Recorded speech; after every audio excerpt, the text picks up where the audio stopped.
Un presidente africano expuso en público lo que las potencias llevaban años ocultando, y provocó lágrimas en el rostro más poderoso de Occidente, en menos de 10 minutos. Desmanteló el silencio diplomático y obligó al mundo a mirar lo que siempre quiso evitar.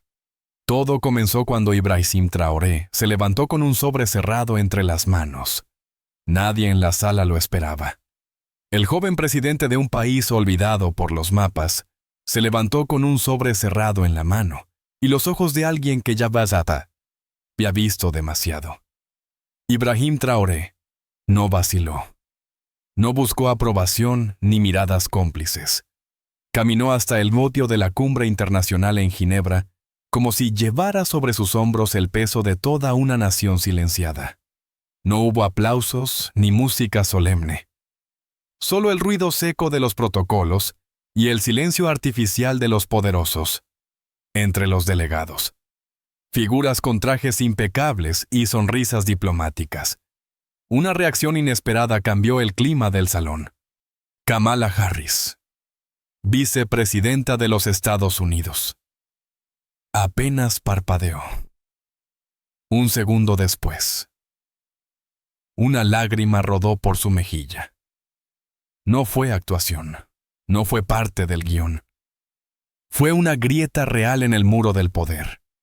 La imagen, espontánea y brutalmente humana, se propagó antes de que los titulares pudieran explicarla. Ella, símbolo de autoridad global, lloraba. Presidente de una nación explotada, hablaba con una verdad que ya no podía ignorarse. En ese instante, la política dejó de ser espectáculo, porque a veces, una lágrima no representa debilidad, sino prueba irrefutable de que la verdad, cuando se dice sin miedo, todavía tiene el poder de derrumbar los muros más gruesos. La imagen de Kamala Harris con los ojos húmedos no tardó en cruzar océanos, algoritmos y freneteras. Durante las primeras horas, nadie supo qué decir. No hubo comunicados. Ningún portavoz se atrevió a explicar qué la había hecho llorar. Pero la pregunta empezó a multiplicarse. ¿Qué dijo Ibrahim Traoré que provocó tal reacción? ¿Qué verdad había sido tan dolorosa, tan brutal, que logró traspasar el blindaje emocional de una de las figuras más poderosas del planeta? Los noticieros lo llamaron el momento que paralizó Ginebra, pero nadie quiso adentrarse en el fondo. Algunos medios intentaron minimizarlo, sugiriendo que fue un gesto de empatía sin mayor trascendencia.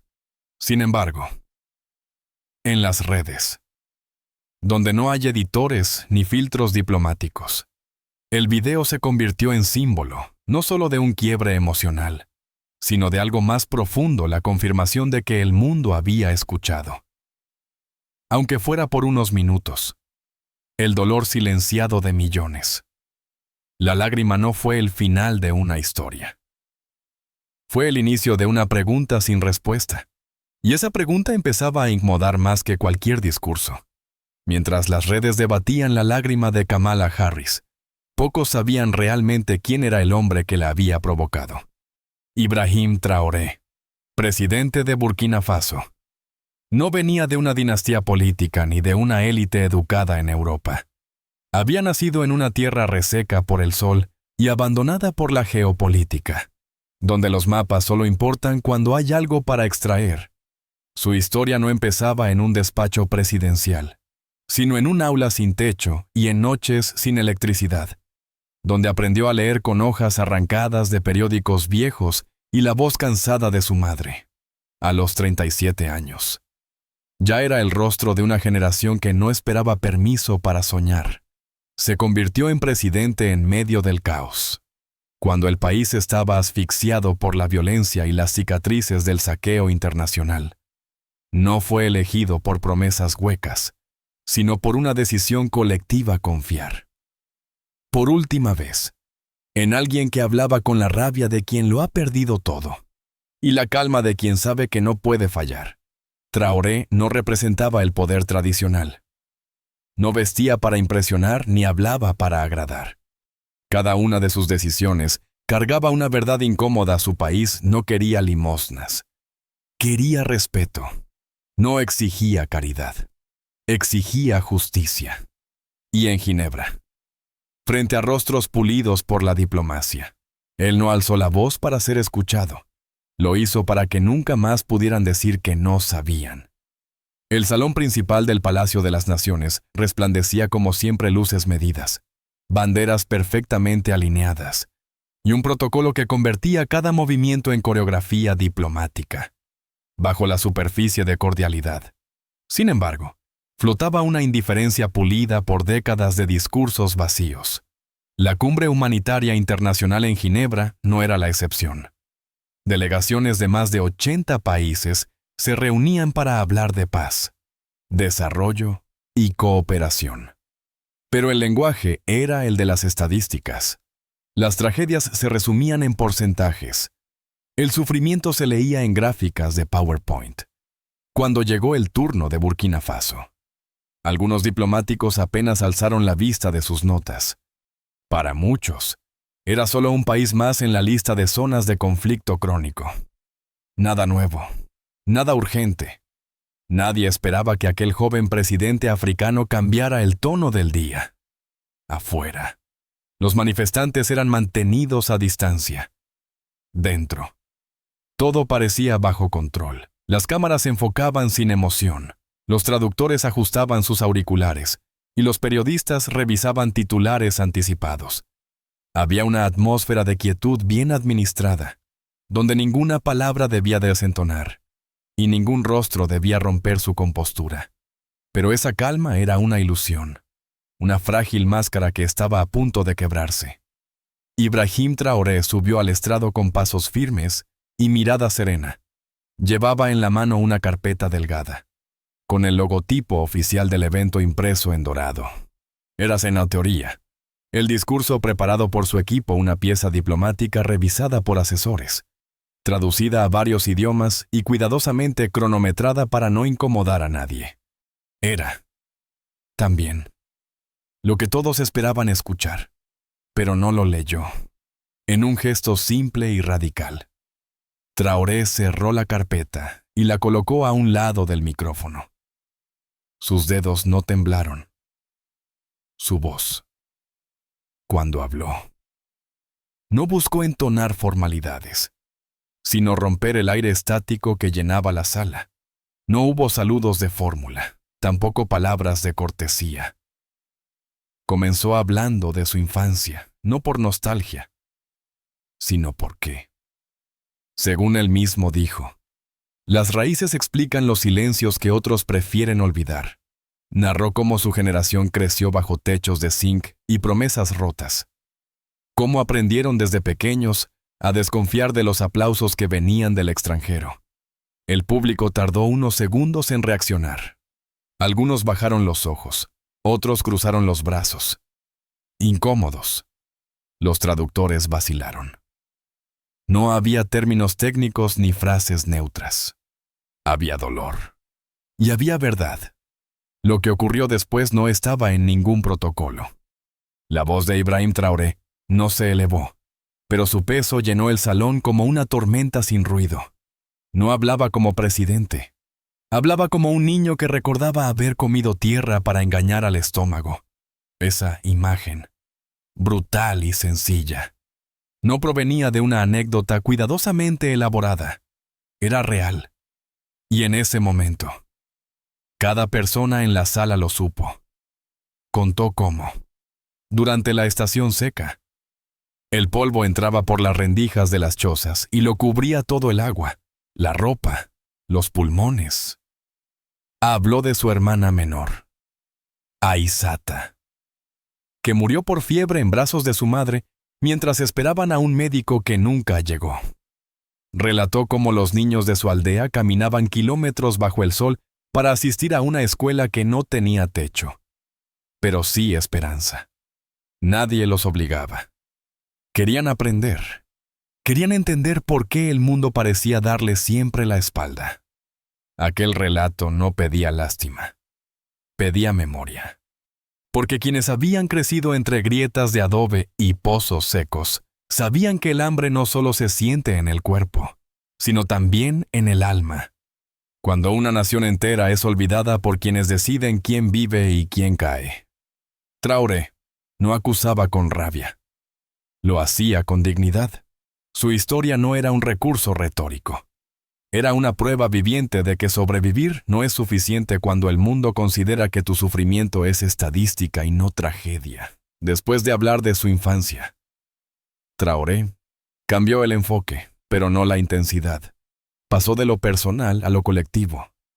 Describió a un niño de 9 años que fue asesinado por error, confundido con un mensajero rebelde.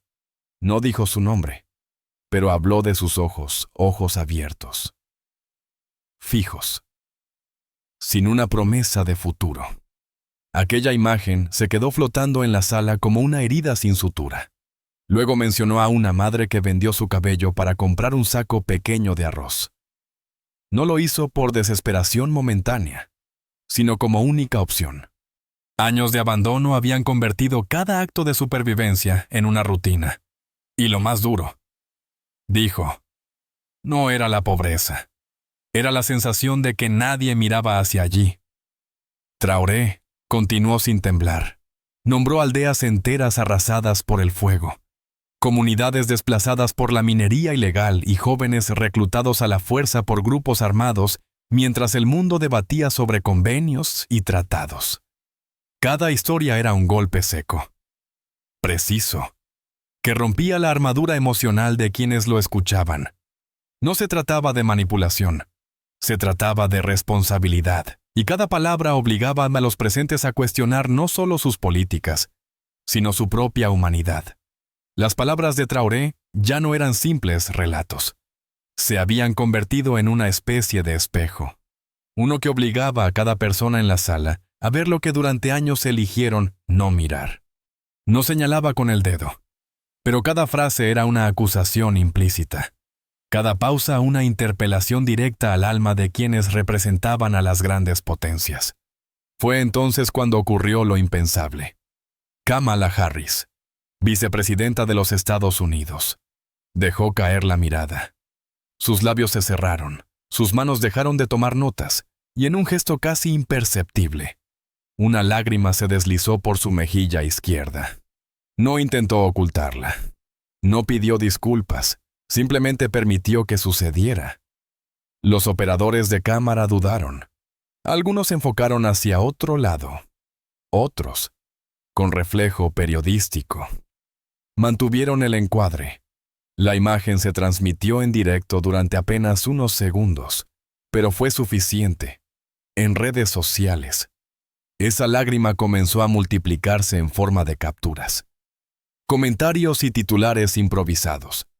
En el fondo, no era solo una reacción emocional, era una grieta en la narrativa oficial, una figura de poder.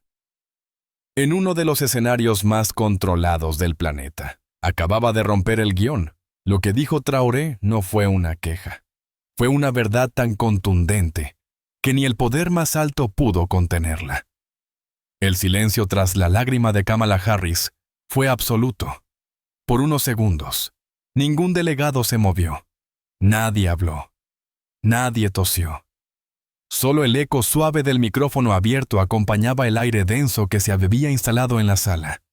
Fue en ese instante cuando Ibrahim Traoré hizo algo que ningún asesor le había recomendado, y que ningún jefe de Estado antes se había atrevido a hacer en ese escenario. Metió la mano en el bolsillo interior de su saco y sacó un sobre doblado. No era parte del material oficial, no tenía membrete diplomático ni logotipo de Naciones Unidas. Era solo un papel común, ligeramente arrugado, pero lo sostuvo como si llevara en él una verdad demasiado tiempo enterrada. Con voz firme, explicó que lo que estaba a punto de mostrar no era un alegato ideológico, sino una prueba material.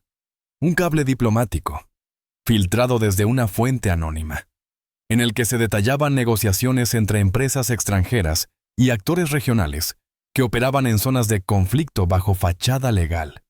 Según ese documento, Se habían firmado acuerdos para la extracción de litio y otros minerales estratégicos en regiones controladas por milicias, a cambio de estabilidad operacional y silencio mediático. El texto, con fechas y nombres concretos, sugería que varios países presentes en la sala tenían conocimiento de la situación desde hacía más de un año. No solo lo sabían, lo habían facilitado. Y peor aún, habían priorizado el acceso a recursos sobre la vida de miles de civiles atrapados entre la pobreza y la guerra. La pantalla gigante del auditorio mostró fragmentos del documento. Algunas delegaciones comenzaron a intercambiar miradas inquietas, otras bajaron la cabeza. Lo que hasta ese momento había sido un discurso emocional se convirtió, de pronto, en una acusación documentada. Ya no era solo la conciencia lo que estaba en juego. Era la responsabilidad política. Mientras las palabras de Traoré seguían resonando en la sala y los fragmentos del documento permanecían proyectados en pantalla, una figura se levantó lentamente entre los asistentes. No era parte de ninguna delegación oficial. No vestía traje. Tampoco portaba insignias diplomáticas. Aún así, su sola presencia hizo que varios asistentes giraran la cabeza. Era Emma Lemoine, una periodista francesa que había desaparecido 3 años antes mientras investigaba redes de tráfico y explotación en África Occidental.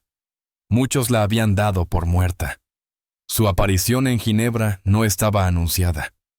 Su rostro no figuraba en ningún programa oficial.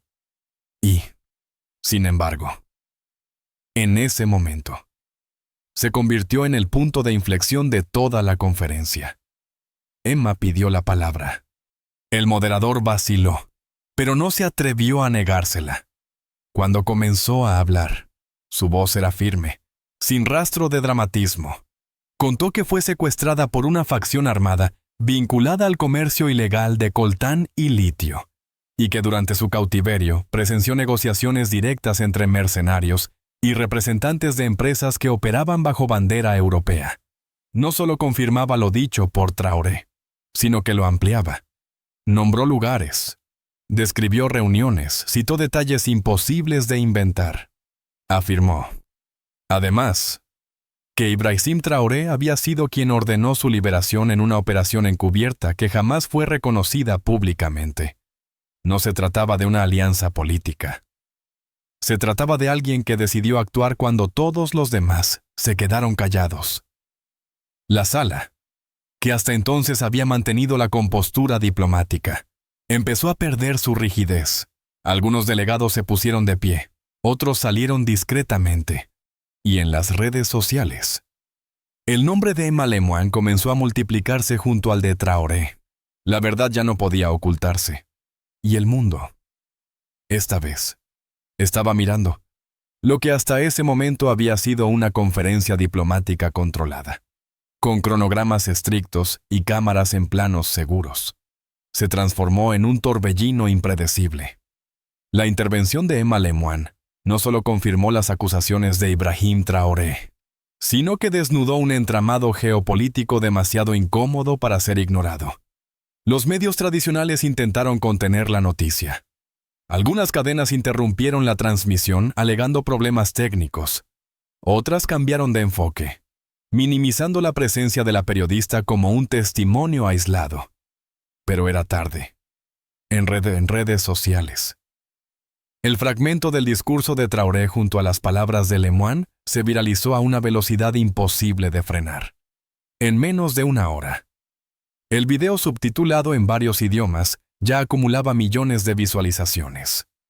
El hashtag #NightTraoréVerdad superó las tendencias globales.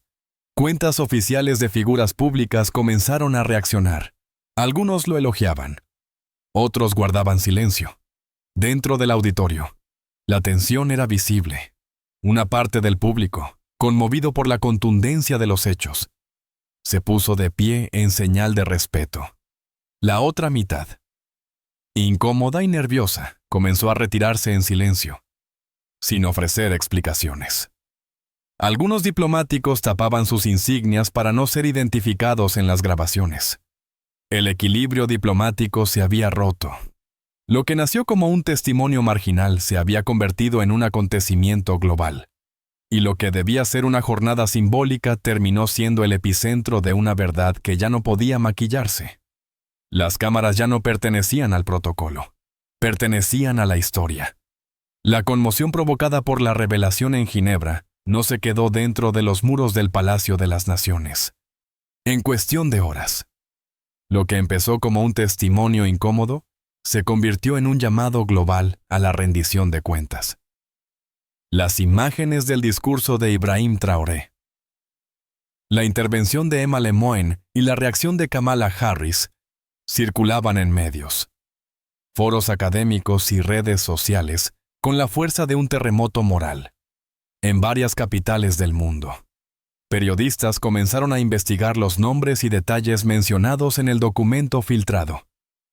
Organizaciones independientes, incluidas algunas que antes guardaban silencio, exigieron auditorías y transparencia inmediata en los acuerdos extractivos firmados en zonas de conflicto. En universidades africanas y europeas, estudiantes organizaron foros de emergencia para debatir la implicación ética de los gobiernos implicados. Una coalición de ONG publicó un manifiesto conjunto exigiendo que se suspendieran de inmediato todas las actividades mineras en territorios inestables hasta que se garantizara la seguridad de la población civil.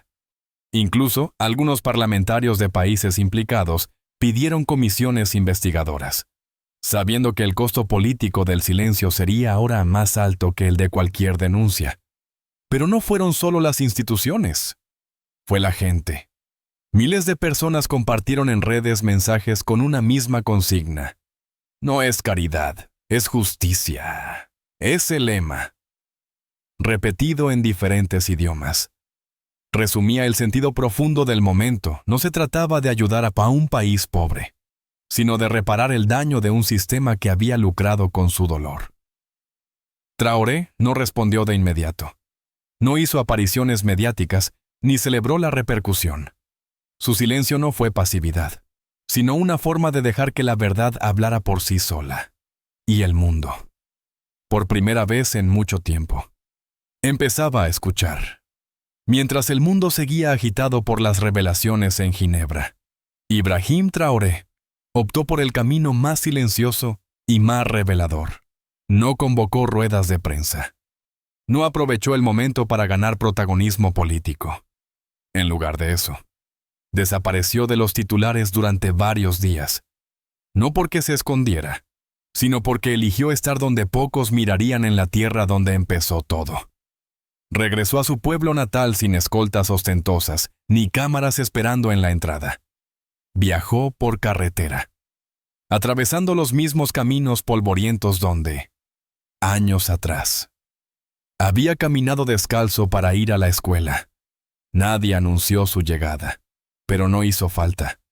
Los niños lo reconocieron primero, luego los ancianos.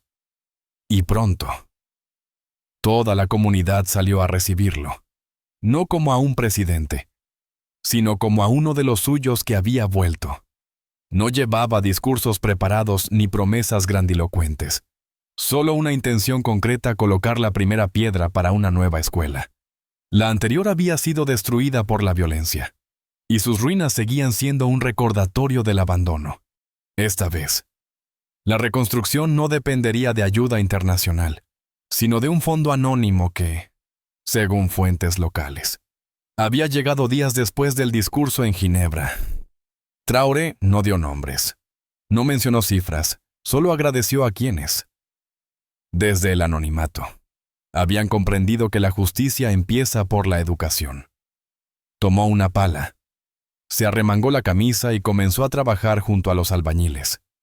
Cada gesto, cada ladrillo, era una forma de decir que la dignidad no se negocia en despachos, sino que se construye con las manos. Mientras caía la tarde y el sol teñía de oro los campos secos, un grupo de niños se sentó a su alrededor. Le pidieron que les contara una historia. Y él, sin estridencias, empezó a hablar, no sobre política, ni sobre cumbres. Habló de sueños, de raíces y de lo que significa no rendirse nunca. Después del regreso de Traoré a su aldea, el mundo pareció tomar un respiro. Las portadas internacionales giraron, como siempre, hacia nuevas crisis, un escándalo bursátil, un cambio de gabinete, un nuevo conflicto en otro continente. Los debates en parlamentos se diluyeron entre informes y trámites. Pero en el fondo, nada había vuelto a la normalidad. Algo, silencioso pero irreversible, se había instalado en la conciencia colectiva. En Washington, un video grabado fuera de cámara comenzó a circular discretamente entre ciertos círculos diplomáticos. En él, Kamala Harris, aún visiblemente afectada tras el discurso en Ginebra, se acercaba a su equipo con voz baja, pero cargada de culpa. Las palabras eran claras. Teníamos los informes. Sabíamos lo que estaba pasando. Y aún así, decidimos no mirar esa confesión, que no fue un comunicado oficial ni una declaración pública. Resonó más que cualquier postura política. No fue un escándalo. Fue una verdad reconocida en privado, que dejó al descubierto lo que tantas veces se oculta tras las decisiones estratégicas, la humanidad relegada al pie de página. Nadie exigió su renuncia. Nadie la acusó formalmente. Pero su gesto, esa lágrima involuntaria y esa frase apenas susurrada, quedó grabado como uno de los pocos actos sinceros en una maquinaria construida para evitar precisamente eso sentir. Mientras tanto, en Burkina Faso, la vida seguía con su dureza habitual. Pero algo era distinto. Las madres hablaban con más firmeza. Los jóvenes organizaban grupos de estudio, y los niños, en la nueva escuela, aprendían a escribir no solo sus nombres, sino también su historia. Porque después de la tormenta, el silencio no fue olvido, fue memoria activa. Y sobre todo, fue la promesa tácita de no permitir que vuelvan a repetirse. En la nueva escuela de adobe y madera clara, los días comenzaban con un murmullo de voces infantiles y el polvo suave levantado por los primeros pasos. Ibrahim Traoré no aparecía allí como presidente, sino como testigo. Caminaba entre las aulas sin escoltas, observando en silencio cómo los niños escribían en pizarras limpias lo que antes solo podían imaginar. Un día, al final de una clase, una niña le preguntó por qué había hablado en aquel lugar tan lejano donde nadie conocía su pueblo. Traoré sonrió con cansancio, pero también con convicción. No le dio una respuesta larga ni complicada. Solo dijo, porque si no hablamos nosotros, nadie va a escucharnos. Esa frase, sencilla y directa, resumía todo. No era una estrategia, no era populismo. Era una verdad nacida del barro, de las caminatas al amanecer, de los silencios impuestos por generaciones. Era el reflejo de un liderazgo que no se construye desde la ambición, sino desde la responsabilidad de no fallar a quienes nunca tuvieron voz. En Ginebra, en Washington, en París. Las agendas institucionales siguieron girando, como engranajes que no saben detenerse. Pero para quienes escucharon aquel discurso, para quienes vieron llorar al poder y levantarse la dignidad, algo había cambiado.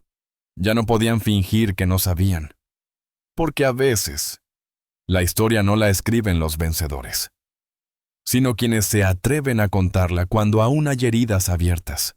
Y esa historia, contada por un hombre joven de un país pequeño, se convirtió en una llamada imposible de ignorar. Y desde aquel día, cada vez que alguien hablaba de justicia en voz baja, alguien más respondía con su nombre. Gracias a todos por ver este video. Por favor, deja un comentario y cuéntame qué piensas sobre esta historia. No olvides darle like y suscribirte para ver más contenido increíble en mi canal. No olvides darle like, dejar tu comentario y suscribirte para más historias inspiradoras de crecimiento personal y empoderamiento.